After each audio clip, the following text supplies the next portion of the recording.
Hello, aviation operations students. For those of you who went out to see the C-130H, I hope you had fun. It was nice to see some of you in person. And it also was a good way to learn about some different career fields. There was a wide variety of people there. So we will go ahead and launch into the next topic. We've been talking about aviation operations, flight operations, and now we are going to launch into maintenance, because without maintenance, your airplane does not fly. So let's go ahead and start the slideshow. So at the airport yesterday, there was the crew chief. He is the one who makes sure that everything is ready, that the aircraft is ready and everything for it is ready ahead of time. And when it returns, and if they're going on longer deployments, the crew chief goes with to make sure things are done right at the other end. So a maintenance shop has to make a balancing act. There are the FAA requirements as well as safety and health requirements, customer satisfaction, profitability, and the ability to recognize and address changing market and technological situations. We have all sorts of new avionics that can be put into aircraft and new STCs, and so you need to be aware of them and know what you have to do to allow yourself to be able to do that. You want to balance the requirements, you want to make sure you make your customers happy, and you want to make a decent living at it. And for your employees as well, if you have employees. So a lot of things are changing. Fractional aircraft ownership, those are going through the larger organizations, have contract maintenance, and that may leave local shops out. Technology, composites, glass cockpits, you need a computer and software to track repairs. You need to have knowledge of these new things so you can work on them. RSVM, DRSVM, and other equipment requirements, GPS, and the Tort Reform Bill in 1994, which we have discussed earlier. So if it's over 18 years old, then there is a lack of liability, but you still need to maintain the aircraft in a way that is that keeps it running, make sure that all its required FAA maintenance has occurred and any checks have occurred. So you have your standard approach that when you hit your 100 hours or whatever, you take the airplane in and get the maintenance done.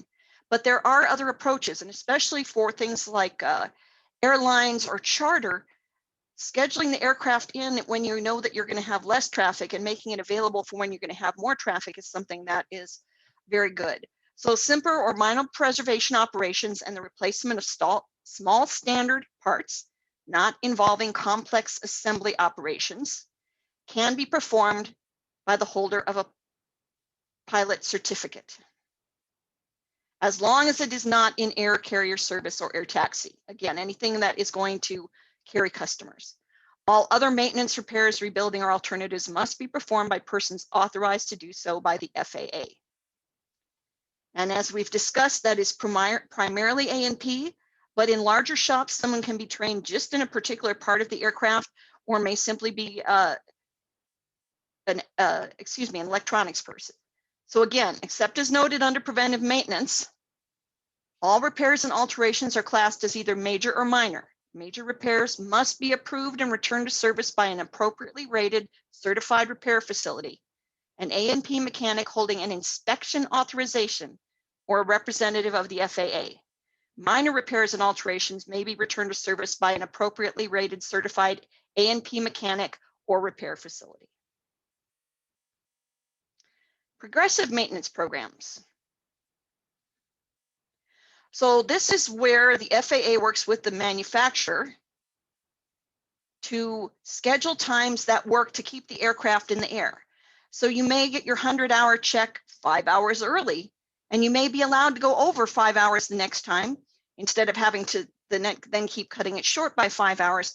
There are schedules that can be worked out to keep the aircraft in a state of continuous airworthiness and make sure it's available during busy times. It is especially, this progressive maintenance program has especially been interesting for planes for hire, things like commuter, air taxi, flight instruction, rather than those that are privately owned, because there is a demand. You look at a 3-day weekend here and the ramp is filled with aircraft. There are certain times that are very busy. Mid-ski season tends to be very busy here. There's other times, you know, the in-between seasons when there's just not as much travel, the shoulder seasons, and that is a time that they can get a lot of maintenance done without it taking the aircraft out of service. So maintenance is the inspection, overhaul, repair, preservation, and replacement of parts, excluding any preventative maintenance. For an example, an engine overhaul. And again, it's not only the work that's done on it, it is also the inspection that has to happen before it can return to service. And preventive maintenance, simple or minor preservation, operation, and replacement of small standard parts, oil changes and things like that that can be done in-house. So if a major repair is done improperly, it can affect weight, balance, structural strength, performance, power plant operation, flight characteristics, or other qualities affecting airworthiness. Not something you want to happen, and especially if you have customers aboard. A major alteration, again, it's not part of the engine or propeller specifications, but it might also cause things, or any alteration not done according to accepted practices. So again, we look at who can perform the service. Except for very small things, it generally needs to have someone who is trained and certified in aircraft mechanics. It generally needs to be inspected before it can be returned to service. And so that's something I want you to think about in terms of your business model and also your own aircraft use. How does this impact what you do? So for example, someplace like Summit Aviation very carefully tracks the hours, and usually within an hour or two of a major repair being needed, that aircraft is taken out of operation. You don't want to go over, and that maintenance is done, and usually several days ahead they schedule it so the parts and everything are there so that the aircraft is out of service for a minimal amount of time. So what kind of approaches could you use in your business or as a customer? The manager of the maintenance department is very important. They're responsible for the overall operation of the department, including profitability, service coordination, technical competence, compliance with rules and regulations, quality of product, and highest possible safety standards, as well as hiring and training. And next week, we'll be talking about safety in aviation, and we'll also be looking at or speaking with a couple career professionals as well. Administration. Anything you do to an aircraft, if it is not documented, is considered not done. So it is very important. These departments have to maintain their records, maintenance manuals, making sure they're always up to date, airworthiness directives, shopper orders, and required reports. Again, if maintenance is performed and it is not documented, it wasn't performed. Often it is divided into two sections: the power plant division, having to do with the engine, propellers, fuel systems, and related engine accessories. Airframe has to do with the composite or all metal construction of an aircraft. So in the past, the military often trained people in one or the other, not both. But now, to make sure they're attracting quality people, they are more often training people in both so that they can get their certification. The electronics division. Now, the people here may not be an A&P, but they are an expert in the electronics. And that's dealing with communication, navigational, radar, and other instruments. Things like starters, magnetos, anything in the electrical system. And there is an FAA certification for that. The parts division. If you don't have your parts, you can't fix the airplane. Making sure that the parts are available, that they're the right parts, that you don't have too many of them, that you have enough of them. So you get the parts, you store them, and you maintain the inventory so that everyone knows what's there, or if they need to order things before they can do maintenance on an aircraft. So different kinds of certifications. Airframe ratings. Large and small, composite and metal aircraft. Power plant ratings, whether they're turbine or based on horsepower. Propeller ratings. Radio ratings. Instrument ratings, and accessory ratings. And again, you can have one or multiple of these as you go through. When you're looking at who you're hiring for this, the first thing is they have to be qualified. If they do not have the qualifications, if you think somebody's really good, maybe you would help them get the qualifications. There are places that are doing that now. Training. Most training comes from FAA certified programs. That is how you get your training, just like you're doing through this program. You do have to take the test and do the certification. Capabilities and limitations. Are you doing airframe? Are you doing power plant? Are you doing both? Are you doing one of the subcategories in addition or instead? And inspection authority. Just like a CFI has to have more requirements than a student pilot, if you have an inspection authority, you have additional requirements that you have to do for your certification. You can also have someone who is trained as a repairman, and they may have been sent to train on a particular part, maybe with a particular company, but that is only for your company and only for the area in which they are specified to work. It is not an FAA certification, and if they go to another company, they have to make sure that they have those same qualities for repairmen. It does not transfer with them. If you have your A&P or one of the other FAA certifications, that transfers with you if you move. Facilities and equipment. It takes a lot of room. One of our speakers next week will talk about the size of the Boeing facility. To make airplanes are big. Making the pieces takes a lot of space. The facility has to be appropriate to the work and services to be provided. If it's a smaller aircraft, all you may need is the corner of a hangar. If it's a larger aircraft, you may need a lot of space to be able to take things apart and put them back together again. You have to have the appropriate tools and equipment. Ventilation and lighting are important. Sometimes you're working with solvents or things being expressed by the aircraft. So you need to have adequate ventilation, and you need to have lighting that lets you see what you're doing. You need to have a healthy work environment, and that means socially as well. If you need people to help you, then hopefully there are people. If it's a two-man job, do not try and do it yourself. There's reasons it's a two-man job. And there are requirements of manufacturers or distributors, and that may include things like keeping parts in a dust-free environment, keeping them temperature controlled. They're even humidity controlled. So you need to be aware of that as you are working on the aircraft, what all the different tools and equipment, how it needs to be treated. Personnel, work ethic. This is a place where you really want someone who is detail-oriented. You want them to pay attention. You want them to do good record keeping as well as do a good job. Safety awareness. This is a really easy way to get hurt. If you've ever met Arlen, you will understand why safety is so important. Even someone with a lot of experience can be injured. Appearance and cleanliness. First of all, if your environment is clean, it makes it easier for you to do things without the pieces getting contaminated. And if you have customers coming in, they're going to want to see what your facility looks like. You want to be profitable. You do not want to overcharge your customers or charge them for work you don't do. You want to have a good sense of fairness, but you and your employees do deserve to make a decent living from what you're doing. And again, customer service awareness. Keeping that in mind, how do you make the customer happy? If they get the airplane back and it doesn't seem to be working right, how do you deal with that? Sometimes when one thing's wrong, when you fix it, it's not that it caused another problem, but now you can sense that other problem. But sometimes customers see that as causation. So how are you going to deal with that in a maintenance environment? Businesses are ranked.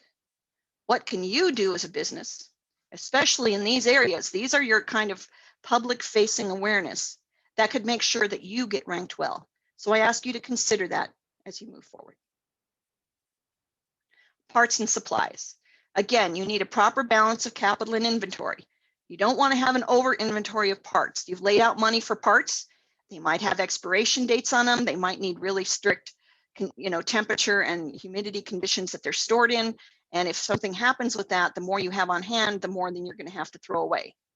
You don't want to have an under inventory of parts. You don't want to have people wait 6 weeks for the part to come in when their airplane's not flying.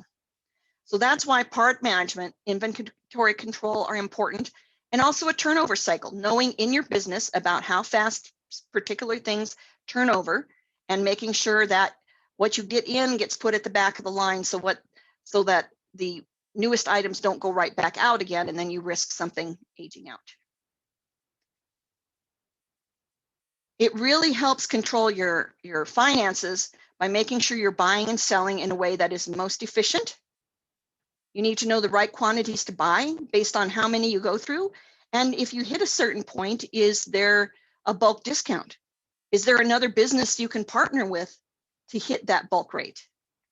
Items that are no longer popular. You sold a whole bunch of this. Now you have some left over. Now what are you going to do? So you always should consider the amount of a given item sold. And aren't there things that break on airplanes in particular seasons, things that you're using more in the summer or using more in the winter? Just like furnaces tend to go out in the winter because that's when we use them the most. When do you want to buy and when do you want to stop buying seasonal goods? How much do you want to carry over? The kinds of goods customers want and the time to display and promote certain items. Are you looking at accessories and do you have some of them out? Is there a promotion from the maker of that product, or is the promotion you could put on where you won't make quite as much money, but maybe the idea that you can accessorize and do things for their aircraft now comes to their attention? So again, if you have articles that are slow movers, if you have only one or two left, you may want to put them out to get rid of them. If demand is declining, you want to be tracking that so that you don't order as much next time. What are your best buying sources, both for price and timing? It could be someone needs it in emergency, and so you might pay a higher price to get it sooner. Again, bulk buying, price preferences of customers. Are your customers looking for aftermarket replacements? Are they looking for original parts? What is the situation? What are they willing to pay for? What are they able to pay for? Are there new lines or kinds of goods, especially in accessories and electronics, that you could add to your inventory? And again, whether stock is in proper balance. So you look at an equation of how much you buy, how much you order, and when you order it, by the quantity, looking at annual and seasonal requirements, the acquisition cost per order. If you buy 3 at a time, is the shipping the same as if you buy 20 at a time? And the possession cost of holding a unit of inventory for 1 year. And that is especially if it has to be temperature and or humidity controlled, dust-free environment, there's going to be a cost to maintaining that.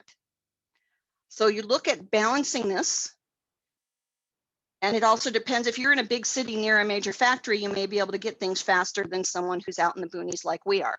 Just-in-time ordering of inventory depends on supply and shipping, and it's trying to have only enough on hand that you need so that you don't run out, but you don't have any extra. But there are also advantages to ordering in bulk, being able to pay less for shipping and delivery. So you have to balance all those when you think how much you are ordering of anything that you have. And then quality control. It's not just having the parts, it's making sure the parts are appropriate, that they didn't get damaged in shipping, and that they're installed appropriately. So you want to make sure you have procedures to consistently produce a product that results in high customer satisfaction. And even if you're not producing a product, you're producing a service, the same is true. Training, hire good people, help them grow and stay up to date with new procedures, materials, and equipment. There are conferences that you could send your employees to so they get up to date. And make sure you have checklists for repeatable processes, especially because a lot of things in the aviation industry are by checklist, and they need to check off every single item and document that they have done so. Inspections. Who has inspection authorization? Do you have someone in your shop, or do you bring someone in once a week to do all the inspection authorization you need? Quality recognition. When employees are continuously doing quality work, don't take it for granted. Make sure you recognize them. And again, there are professional maintenance organizations. They provide online training. They provide conferences. There's all sorts of options to keep you and your employees up to date on what's going on in aircraft maintenance. You always need to balance quality and cost and make sure that you are providing all the proper paperwork and good customer service. So as an example, this is an inspection report to be provided at 50 hours, 100 hours, and checked off by an inspector. So, whoops, this is just a small portion of the checklist for a Cherokee of all the things you have to look at. You can find these online for many aircraft, but it gives you an idea of all the things you have to check. And you can't just say, yeah, I see they have propellers. You need to, if it's a constant speed prop, you have to do these things. You're checking in detail to make sure everything is there to keep the aircraft airworthy. Because again, if a car breaks down, you can coast to the side of the road. If an airplane breaks down, you can't do the same thing generally. So things to think of about being competitive or being successful in this business is having a competitive edge. How do you stand out from the crowd? Arlen stands out because he has experience nobody else has. And so he's able to bring that to provide solutions. You don't always need someone like Arlen for run-of-the-mill maintenance. Referral to others. If it's not your specialty, if you have people you can refer your customers to so they don't feel like they're left hanging, that can be very positive. And administration, making sure that your supplies are organized, that your paperwork is organized, that your records are kept well, that you have procedures to make sure everything is done, that you know the FAA regs and have them accessible, that you have the manuals for the aircraft you're working on accessible as well, and that all of these things are updated regularly. Contracting out. Again, so instead of doing it in-house, you might contract out. You need to negotiate a contract and you need to monitor that things are being done as they're supposed to be. Warranty questions. Is the person you're contracting out to going to void warranties? How are you going to handle that? Liability. If something happens, are you liable because it's your shop that had the aircraft, or there's who you contracted it out to? Customer satisfaction. Through the fence operations, these are mechanic shops, kind of shade tree mechanics. They are usually not on the airport, they are nearby, and they don't have to pay as much overhead for a hangar, but they don't necessarily have the facilities and experience to properly do what you're needing to do. And again, your gauge, shade tree, and gypsy mechanics, yeah, they've worked on a few airplanes, they have no certification, and when something goes wrong, they're not available to follow up with. Corporate maintenance and self-maintenance are opportunities as well, as when we talked with Andrea, as well as being an airline captain, she also has her A&P. Pricing of your services. Flat rate pricing, like a menu. This much to do this. Same price for everybody, or maybe by category of aircraft, instead of specific to a particular job or aircraft. Time and materials pricing. This is the materials we put into your aircraft. This is the time it took. This is your cost. So that is bundled up when you do flat rate pricing. Now, if there's an issue and it takes you a little bit longer, you're still generally going to have to honor that flat rate pricing unless there's something considerably different wrong with the aircraft. Computer assisted maintenance programs, now where they can run the electronics and tell you what's wrong with it, but you have to invest in that equipment. Parts markups. I buy the parts for this, I'm going to mark it up 10%, 20%, I'm going to add $10 to every price. You have to decide how you are handling that for your materials pricing. Again, a balance of profitability and quality, but you always need to track both the records of what you're doing for the maintenance and also what you're charging versus what you're making to make sure that you are keeping your profitability. And if you're making too much, you might be able to give, say, repeat customers a little break and keep you as a standout in the market and keep those customers. So analysis is critical. Analysis is critical in using an electronic system to know what's wrong with the aircraft. But in the business viewpoint, again, you have to have those goals that you are comparing to. You're going to compare to your goals for this year. You're going to compare to how you were doing last year, which evens out some of those seasonal flows. Is your business being efficient, or are they wasting money? Control, doesn't something need to change? Do you need to change policies, procedures? Do you have an employee who's just not performing? Do you have an employee who needs to be trained in something because that person, she's ready to go up to the next step? Techniques and procedures, do they need to be updated? Budgeting, are you budgeting enough for the parts that you need? Do any of your major tools need to be replaced? Are you paying enough for your employees? Are you investing in their education? And your productivity ratio, so saying for each dollar, this is how much I'm making. For each customer, this is how much I'm making, so that you're tracking that information and you know that you are making money, or you're seeing gaps where these things aren't happening like they should be, and you may need to make some changes. Avionics repair stations. So when people don't need an A&P, they just need their avionics worked on, we now have places that focus just on that. They are growing rapidly. They generally have good margins and can be profitable. They're technology driven. So there is a lot of training and experience you need to get And it can be a one-stop facility, or it could be a contract that people bring it to one facility. And then if it's a special thing that they don't work with, they have a contract person that either they can send it to or they can bring in. So that is the overview of maintenance. It is the final lecture for this week. There also is a career lecture on air traffic control. And I will also be posting the attendance activities because it was pointed out that I forgot to include those in the emails. Thank you very much. And be sure to let me know if you have any questions.